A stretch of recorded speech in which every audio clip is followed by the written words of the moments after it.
The next question is, are people who are currently uncertified in biofeedback but practicing professionally now required to become certified in order to practice professionally? And the response is yes. Your biggest liability is not being certified. The FDA regulates the manufacturer of the device. They say to the manufacturer, you can only sell to qualified professionals. The agreement is that only certified practitioners are being sold the device. So if you sell to non-professionals, we can prohibit you altogether. That's what the FDA says. Only people who are certified are to be considered to be qualified. If someone challenges your competency in using the device, your best defense is, I'm certified. If you're sued, the biggest count against you is not being certified. If you're uncertified, a court will most likely rule that you should not be using the device.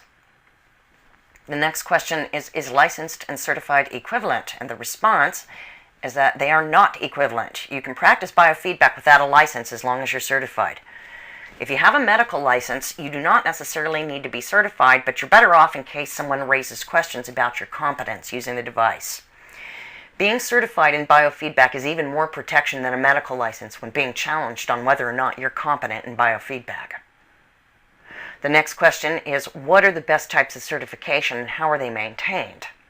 The response is, Certified Biofeedback Specialist is your best certification, and it is maintained through obtaining CEUs, continuing education credits.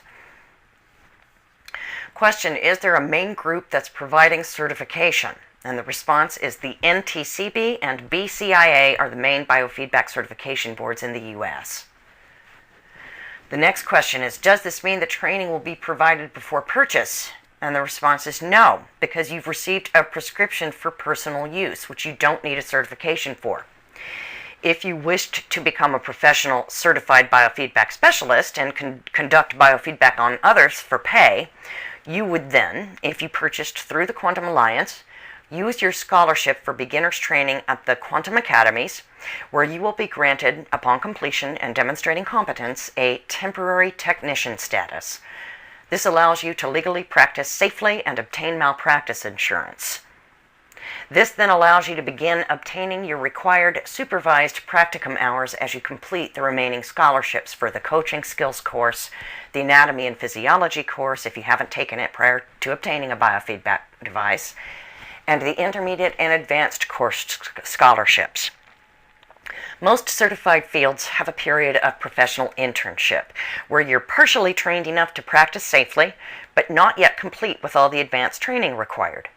This temporary technician status we're referring to here is equivalent to a professional internship status, because you've had enough training to operate the device safely, to obtain malpractice insurance, and to use an informed consent form, but you're not entirely finished with your advanced trainings. This certification process is clearly outlined at www.thequantumacademies.com and www.ntcb.org. The next question is, I've been through beginner's training. Is it okay to practice on people before I get back to intermediate and advanced training? And the response is yes. If you have obtained temporary technician status with the NTCB. Number 2, optionally but highly recommended, also obtained malpractice insurance. And number 3, that you have written and are using an informed consent form and saving a signed copy from each client and giving all of your clients their own copy to take home. The next question is, if I'm in a state that does not regulate biofeedback, what do I do? Response, get certified.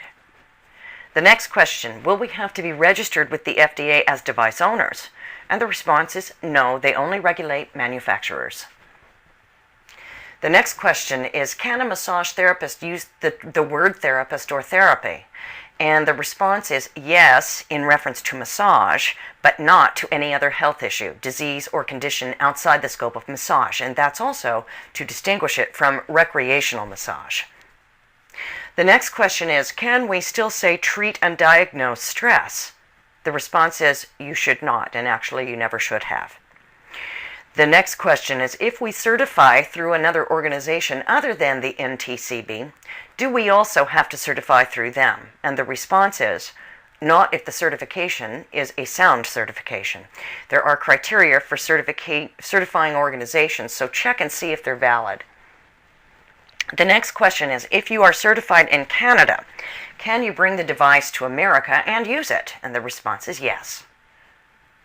The next question, how would this affect a homeopathic certification through White Dove, and what about homeopathics and herbs? The response is that this has no bearing on biofeedback certification. You still need to be certified in biofeedback, and you can have more than one certification.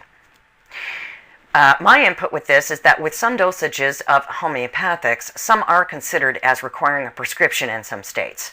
Some in lower dosages are commonly over-the-counter. Others are in between for professional use only. Jim Turner's inputs was that herbs are not considered to be drugs unless there's a disease cure claim made for them.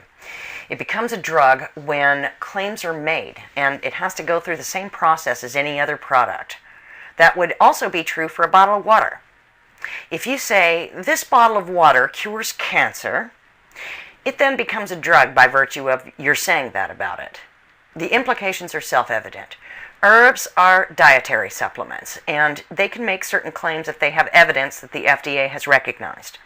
As long as you don't claim that they can treat, cure, mitigate, diagnose, and prevent disease, they're not drugs. The next question is, are there certification regulations on biofeedback in New Mexico? I haven't been able to find any. And the response is that it should not be difficult to find biofeedback regulations online in a state if they exist. If there are none, then they won't show up in searches. However, if there are no state regulations on biofeedback, it changes nothing about certification. That is still necessary. And on a final note with that question, we will obtain information on each state's regulation on biofeedback at a future date for posting. We need some time to compile this data. On a general note, the FDA regulates the manufacturer's use of the words described above. If practitioners are using inappropriate words, that can reflect negatively upon the manufacturer. Therefore, for everybody's sake, we don't want to use the words treat, mitigate, cure, diagnose, or prevent any disease or condition, or anything that implies that. The next question is, can we tell of our own success stories about our clients of using the EPFX? And the response is that as long as you do not use or imply any of the 5 words above or the concept of those words. The next question is it within legal bounds to put client testimonials in literature? And the response is that the law is that it must be edited. The law is that the words that are used are attributed to the owner of the website or author of the brochure. You can't say, it cured my cancer. You just absolutely cannot say that. On the other hand, there is more flexibility there, and it may be an area of the law that's going to be fairly controversial over the next few years. The next question is, are you saying that we cannot refer to the EEG program even though I'm a licensed PhD psychologist? And the response is that eclosion at this point probably cannot until the implications of the FDA's newer over-the-counter EEG regulations are examined further. But you, as a certified biofeedback specialist, can conduct EEG biofeedback in general because some EEG devices are sold and obtained over the counter and they are unregulated. On a general note, it's wise to advertise your certification as a biofeedback specialist and the services that you provide as opposed to advertising the use of any particular device by name or brand name.